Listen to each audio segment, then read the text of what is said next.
मी सध्या नेपाळमध्ये आहे, जे आमचं नेपाळचं घर आहे, मी तिथे आलेली आहे आणि मी आज तुम्हाला अशा काही वस्तू दाखवणार आहे जे महाराष्ट्रामध्ये काय म्हणतात आणि नेपाळीमध्ये काय म्हणतात, त्या वस्तूचं नाव मी आज तुम्हाला सांगणार आहे। तर चला बघूया। हे भगोना आहे, महाराष्ट्रामध्ये ह्याला भगोना म्हणतात आणि पातेलं सुद्धा म्हणतात आणि आमच्या नेपाळीमध्ये ह्याला दिक्चा म्हणतात। महाराष्ट्रामध्ये ह्याला वाटी म्हणतात आणि आमच्या नेपाळी भाषेमध्ये ह्याला बटको म्हणतात। महाराष्ट्रामध्ये ह्याला उलथणी म्हणतात आणि आमच्या नेपाळीमध्ये ह्याला पुन्निव म्हणतात। महाराष्ट्रामध्ये ह्याला पळी म्हणतात आणि आमच्या नेपाळी भाषेमध्ये ह्याला दारू म्हणतात।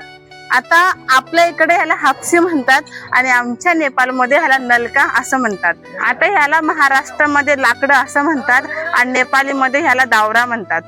आता महाराष्ट्रामध्ये ह्याला झाड असं म्हणतात आणि नेपाळी भाषेमध्ये ह्याला रूग म्हणतात।